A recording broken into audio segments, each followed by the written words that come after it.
저는 출애굽기에 대한 이야기들을 쭉 해나가면서 하나님께서 이스라엘 백성들을 준비시키시고 또 그들을 통하여서 하나님의 신실하심, 또 하나님의 약속을 이루시는 하나님의 모습들을 이렇게 쭉 우리가 함께 보아왔고, 또 이스라엘 백성들의 출애굽 사건을 통해서 비단 출애굽하는 이야기를 보여주는 것뿐만 아니라 하나님의 약속이 어떻게 이루어지는지를 보여줄 뿐만 아니라 그 과정을 통해서 하나님이 어떠신 분인가, 어떠한 분인가, 하나님은 누구신가를 드러내고도 있다라고 이렇게 설교를 하고 있습니다. 오늘 본문에 등장하는 내용은 교회에 다니지 않는 사람도 알 법한 이야기 중 하나입니다. 삼손과 들릴라 이야기라든가 또 솔로몬의 이 지혜를 돋보이게 해주는 어떤 그런 탈무드의 이야기 같이 이 10가지의 재앙 이야기는 교회에 다니지 않는 사람들도 호기심 있게 듣기도 합니다. 왜 이 10가지 재앙 이야기를 재미있게 생각할까 생각해 봤더니 저도 뭔가 이렇게 규모가 크고 블록버스터급의 이런 영화들을 좋아하거든요. 이 10가지 재앙을 보니까 이 10가지 재앙이 하나같이 감히 상상할 수 없는 일들로 애굽 땅에 벌어진 재앙들입니다. 그래서 이 10가지 재앙은 사실 우리가 신앙생활 하면서 한두 번쯤은 설교로 다 들어봤을 법한 이야기입니다. 뺄래야 뺄 수 없는 이 성경의 이야기인데 이 이야기 10가지 재앙의 이야기 중에서도 첫 번째 재앙을 가지고 오늘 한번 하나님의 말씀을 나눠보고자 합니다.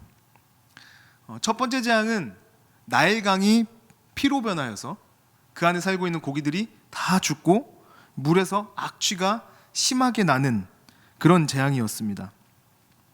이 재앙의 성격을 우리가 한번 먼저 살펴보려고 합니다. 이 재앙은 어떤 재앙이었는가?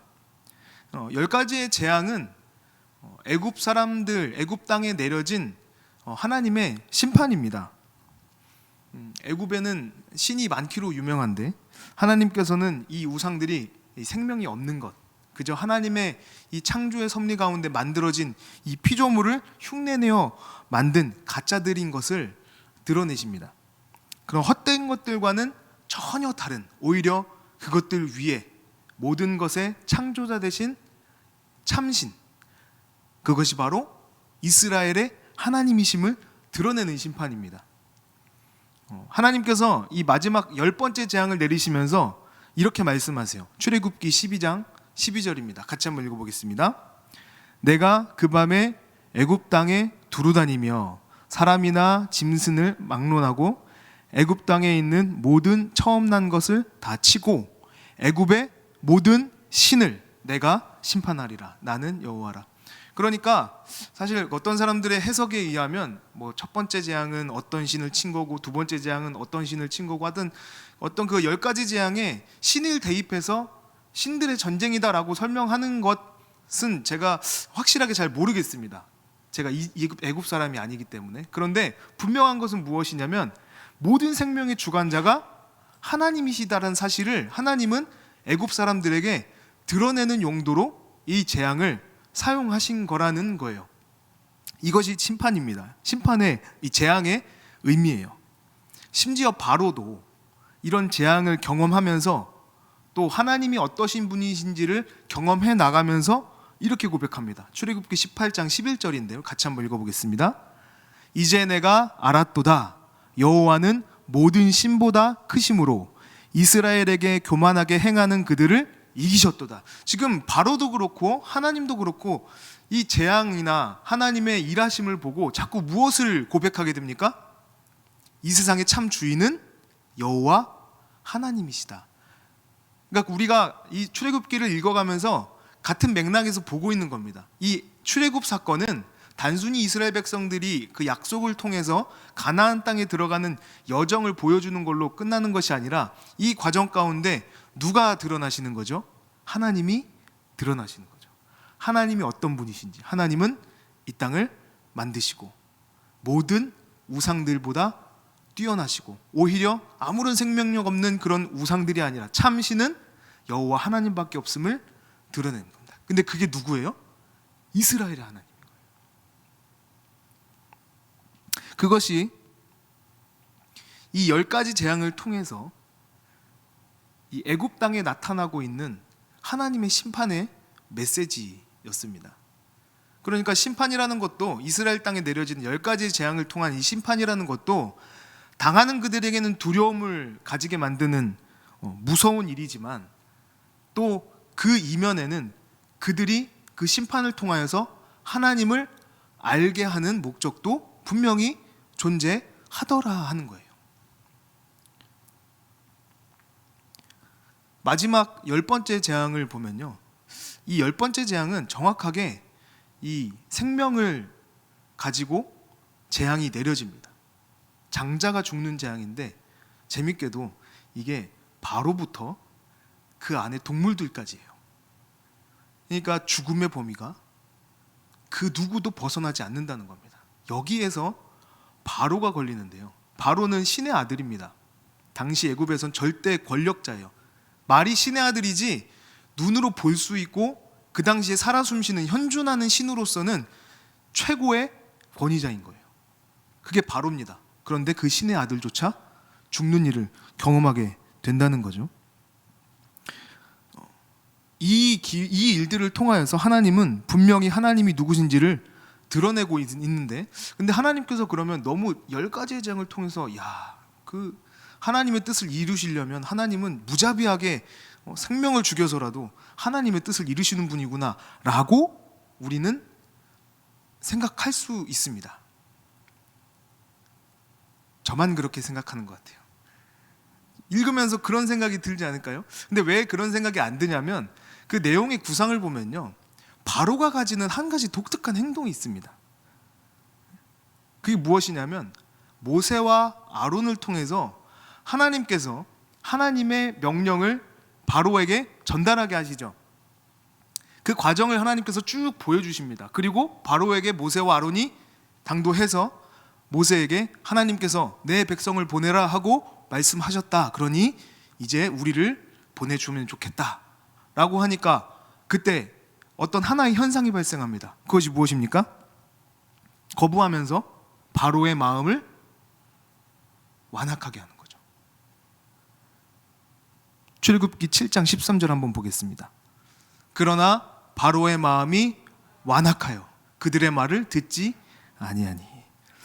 여기 보니까요, 바로가 그의 마음이 완악하여라는 표현을 들으면서 모세와 아론의 어떤 요구들을 거절한다는 거예요.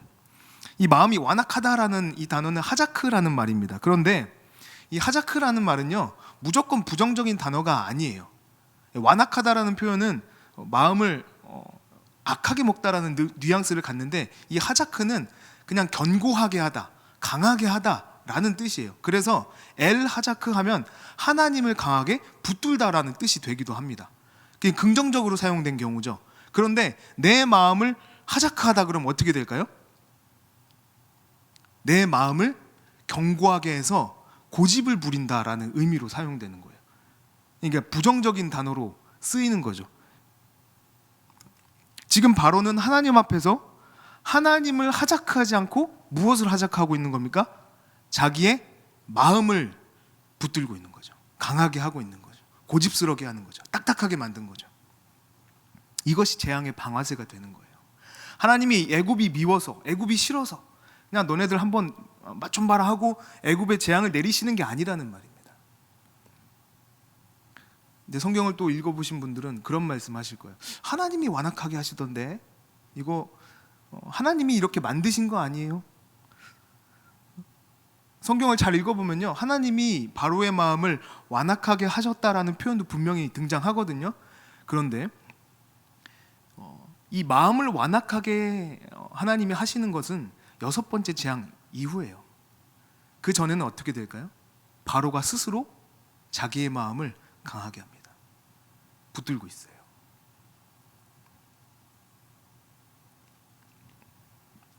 출애굽기 8장 15절을 한번 같이 읽어보겠습니다. 그러나 바로가 숨을 쉴 수 있게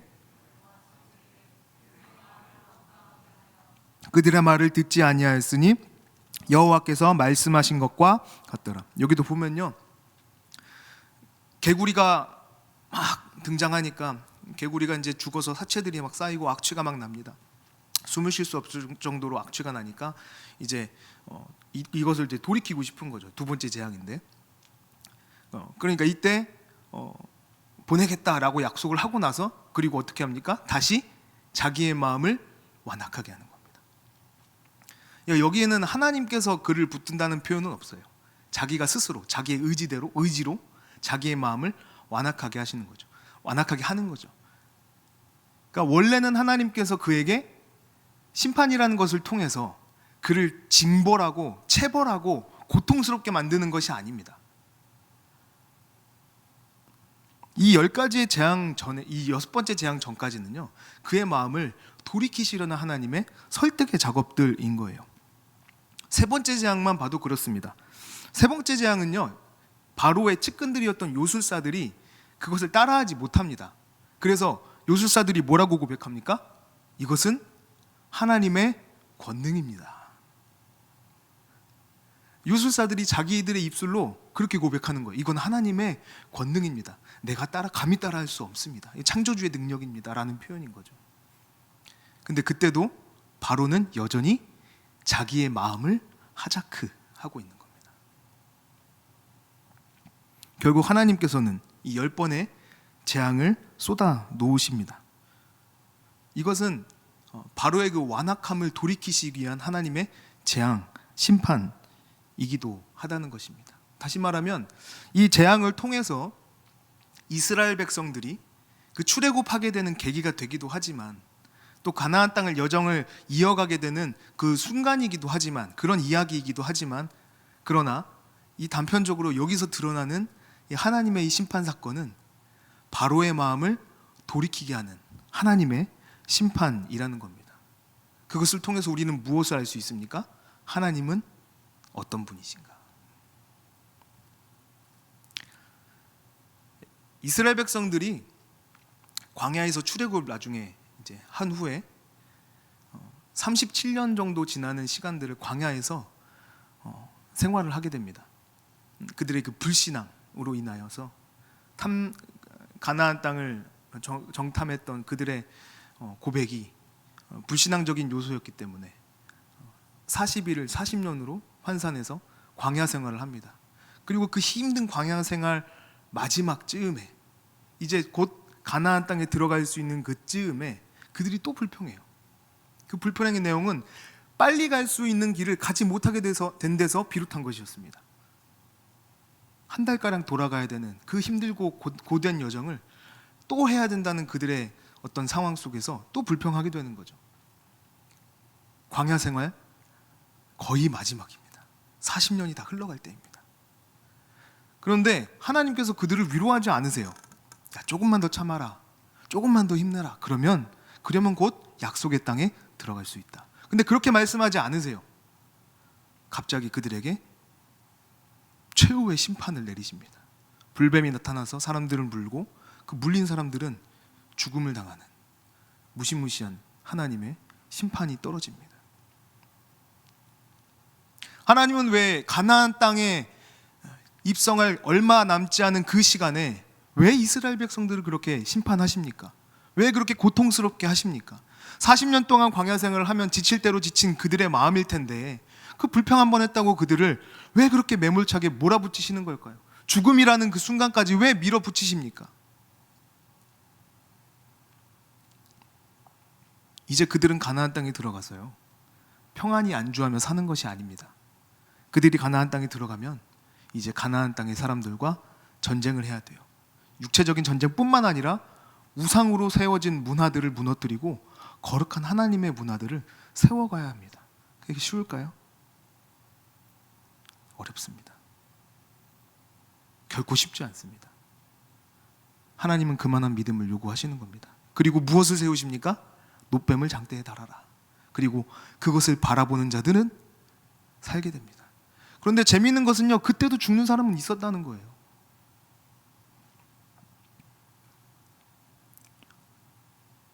오늘 애굽에 내린 이 재앙을 우리가 다시 한번 보기 원합니다. 이 첫 번째 재앙을 통해서요, 우리는 이 심판의 이 두려움 이면에 감추어진 하나님의 사랑을 한번 찾아보려고 합니다. 출애굽기 7장 19절에서 21절 한번 다시 한번 같이 읽어보겠습니다. 여호와께서 또 모세에게 이르시되 아론에게 명령하기를 내 지팡이를 잡고 내 팔을 애굽의 물들과 강들과 운하와 못과 모든 호수 위에 내밀라 하라. 그것들이 피가 되리니 애굽 온 땅과 나무 그릇과 돌 그릇 안에 모두 피가 있으리라. 모세와 아론이 여호와께서 명령하신 대로 행하여 바로와 그의 신하의 목전에서 지팡이를 들어 나일강을 치니 그 물이 다 피로 변하고 나일강의 고기가 죽고 그 물에서는 악취가 나니 애굽 사람들이 나일강 물을 마시지 못하며 애굽 온 땅에 피가 있으나. 여기서 제가 소소한데 하나님의 은혜를 하나 발견했습니다. 뭐냐면요, 이 심판에서 무슨 은혜를 발견하냐 이럴 수 있는데, 원래 하나님이 계획하신 이 피재앙의 범위가 나일강뿐만 아니라 애굽 전역이었다고 성경은 기록하고 있어요. 심지어 어느 정도였냐면 나일강뿐만 아니라 온 집안 구석구석, 심지어 그릇 위에까지 피가 차는 재앙입니다. 원래 재앙의 범위는 그만큼이에요. 근데 실제로 그것이 이행될 때는 그 정도로 크게 이행되지 않습니다.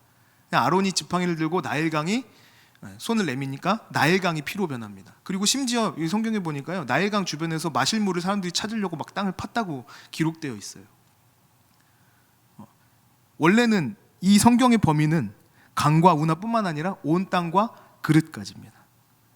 그런데 온 애굽에 가득했다라는 정도로만 성경이 표현하고 있어요.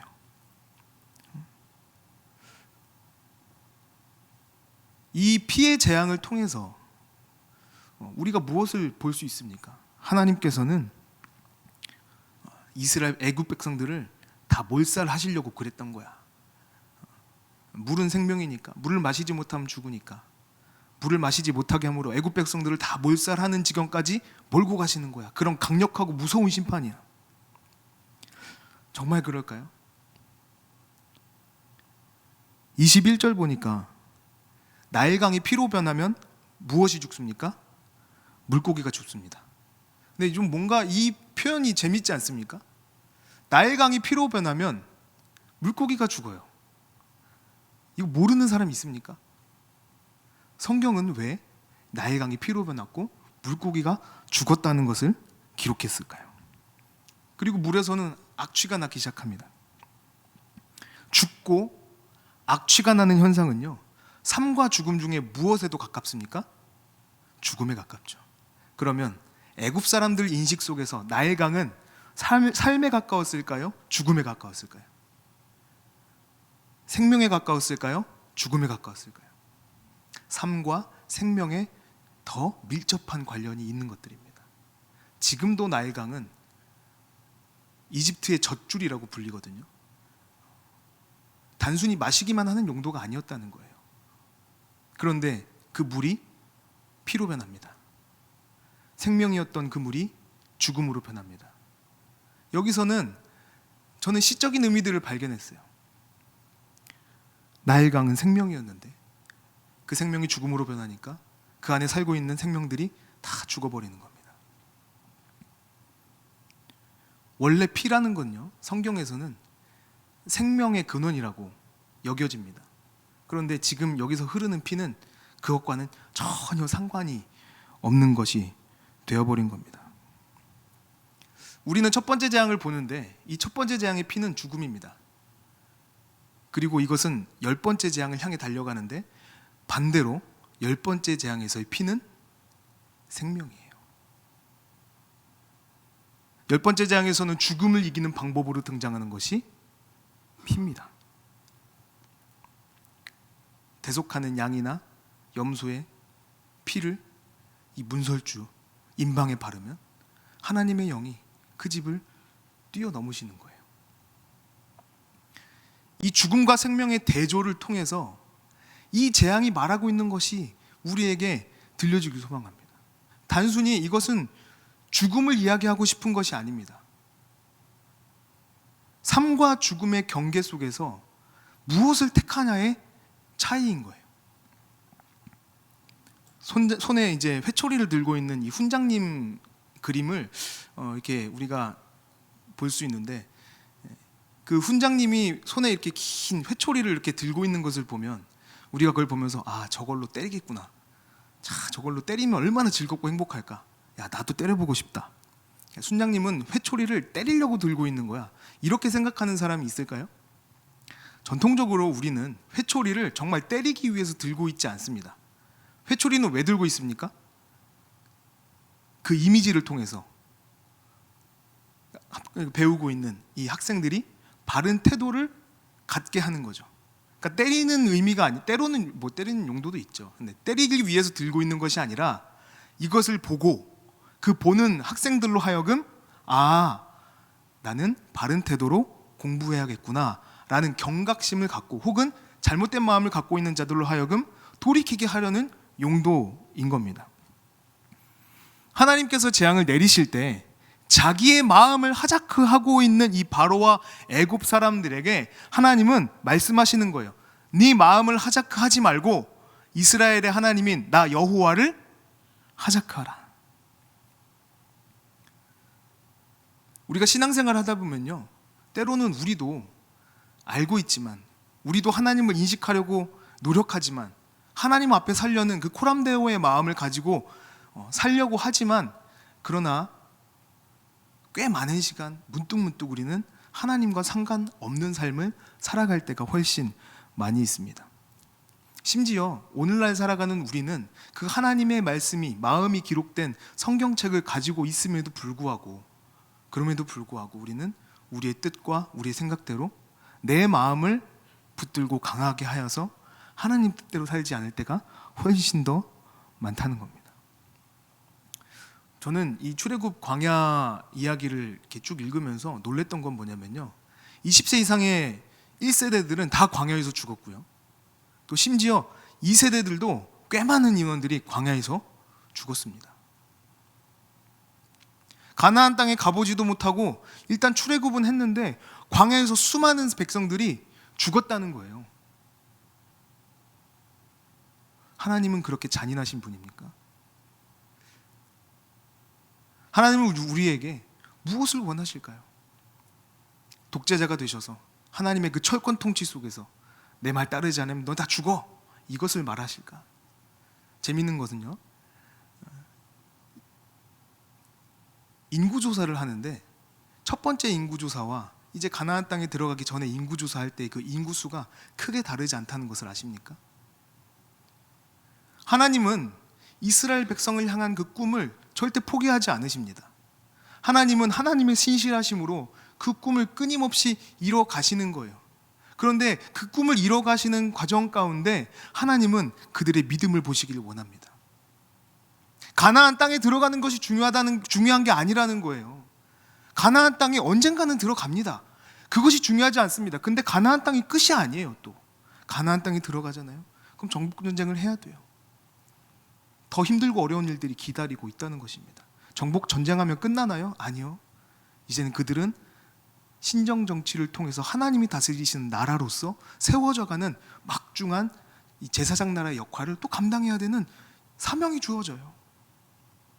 그러니까 광야에서 죽든 가나안 땅에서 죽든 애굽에서 죽든 하나님이 그들에게 요구하신 것은 무엇입니까? 믿음이라는 거죠. 오늘날 우리에게는 다를까요?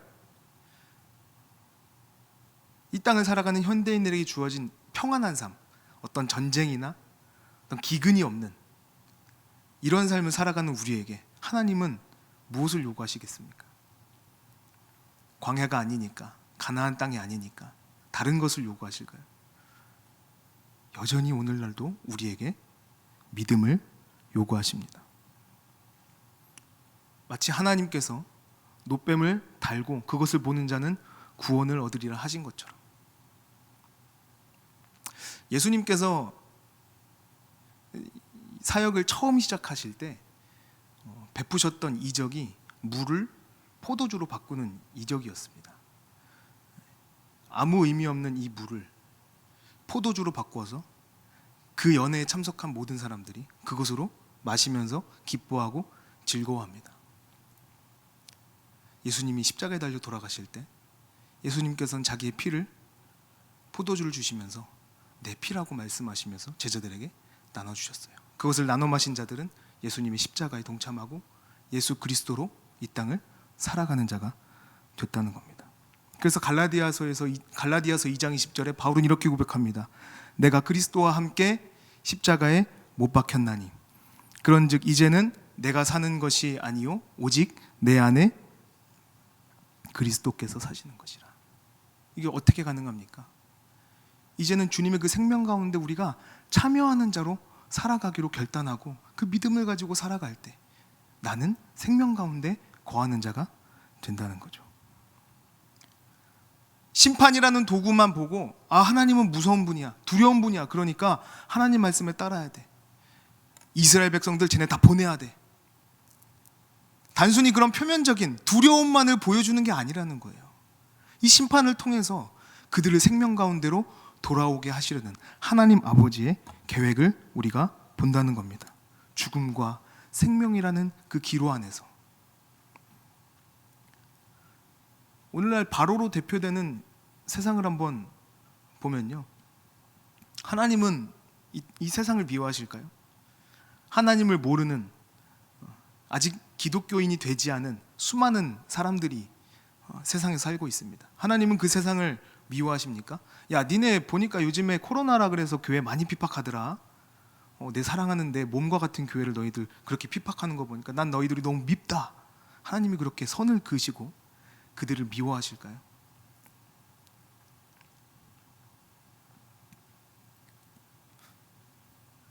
문제는 하나님이 그들을 미워하는 것이 아니라 세상이 자기의 마음을 하자크하고 있는 데 있는 겁니다. 하나님이 그들을 미워하시는 것이 아니라 세상이 하나님을 보지 않고 있는 거죠. 마치 바로가 모세와 아론을 통하여서 하나님의 음성을 들었음에도 불구하고 여전히 자기의 마음을 하자크하고 있는 것처럼 하나님이 세상을 미워하셔서 세상을 버려두신 것이 아니라 세상이 하나님의 사랑이 이 땅 가운데 왔음에도 불구하고 자기의 마음을 하자크하고 있다는 겁니다.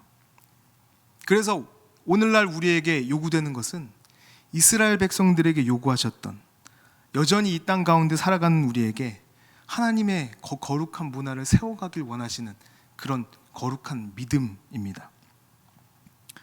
이제 내일이면 2020년이 마무리됩니다.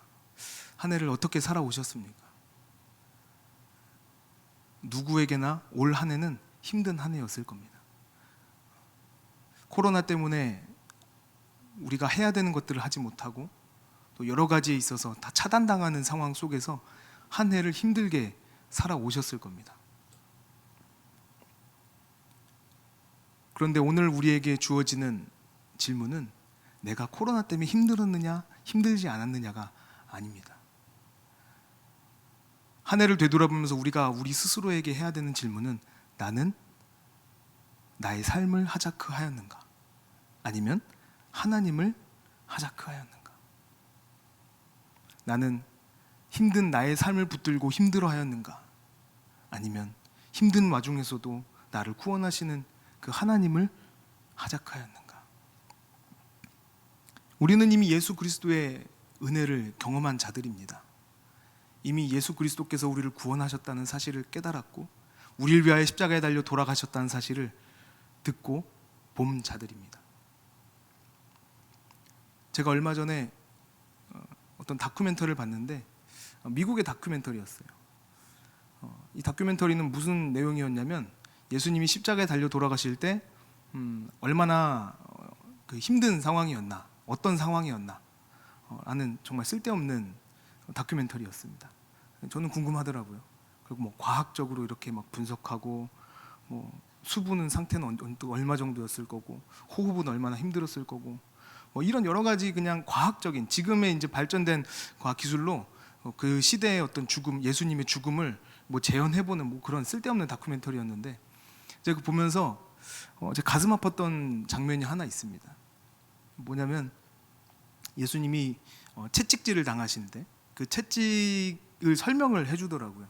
근데 그 채찍이 가죽끈인데 그 안에 쇠구슬과 동물의 사체의 뼈들을 이렇게 부셔서 그 날카로운 것들을 가지고 그 안에 쑤셔봤고 그걸로 이제 채찍질을 하더라. 그걸 이제 실제로 동물을 이렇게 매달아 놓고 채찍질을 하는 장면을 보여주는데, 제가 놀란 게 뭐냐면 그 동물 아마 돼지였던 것 같은데요. 그 돼지를 그 채찍질로 이렇게 쳤는데 별로 그렇게 티가 안 나더라고요. 물론 이제 죽은 거니까 피도 이렇게 나지 않고 그랬겠지만, 제가 놀랬던 부분은 뭐냐면 그 동물을 이제 다시 이렇게 갖고 와서 얼마나 큰 상처를 입었는가를 보는데 안에 갈비뼈가 다 부러진 거예요.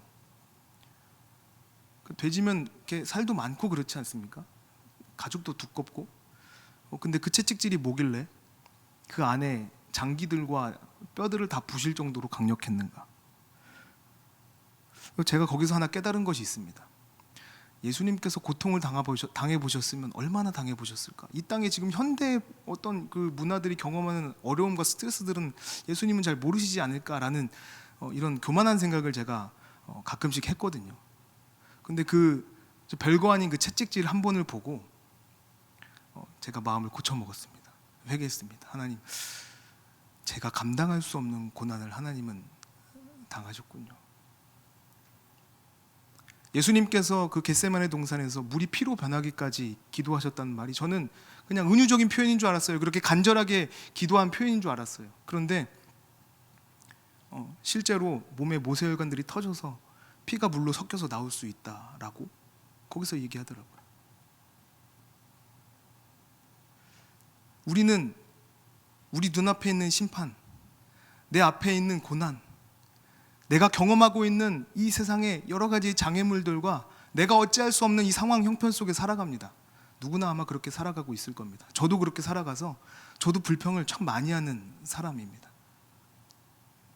그런데 그때 하나님께서 우리에게 찾아오셔서 우리의 고난과 우리의 고통성을 함께 하신다는 그 사실이 위로가 돼야 되는데, 안타깝게도 나는 그 심판과 아픔과 고통만 바라보고 있는 거죠. 또 나에게 벌어지는 반복되는 그 상황 속에서 그 이면에 감추어진 하나님의 사랑은 무시한 채로 또 오늘 그렇게 살아가고 있다는 겁니다. 피로 인해서 물고기가 죽어서 둥둥 떠오르고 악취가 나는 것에는 두려워하지만 그것이 나를 살리는 일이라는 것은 생각하지 않는다는 거죠. 그 피가 죽음이 아니라 우리를 살리는 도구가 된다는 사실을 우리는 깨닫지 못한다는 겁니다.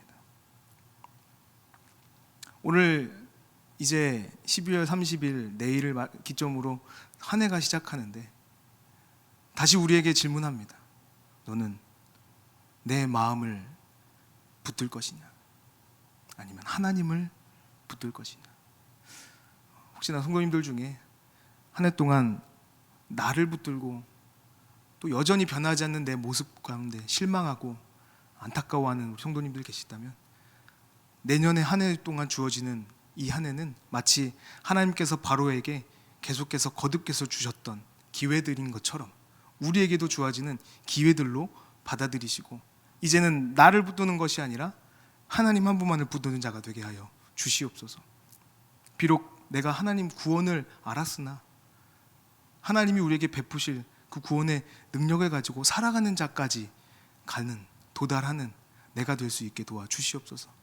비록 하나님께서 우리에게 맛보게 하신 그 출애굽의 은혜와 홍해를 가르는 기적과 반석 위에서 물이 솟아나는 그 하나님의 능력들을 보고 밤낮으로 우리를 인도하시는 구름기둥과 불기둥을 경험하고 광야에서 죽는 자들이 되지 않고 하나님이 기뻐하시는 그 사명을 감당하는 가나안 땅까지 도착하는 하나님의 사람들이 되시기를 소망합니다. 하나님께서 우리의 생명을 위하여 자기 아들을 보내셨습니다. 이 밤에 이 사실을 함께 다시 한번 되뇌이면서, 하나님, 나도 날 살리신 주님 앞에 순종하며 주님의 사랑으로 나아가는 자가 되게 하여 주시옵소서. 우리 함께 고백하기 원합니다. 기도하겠습니다.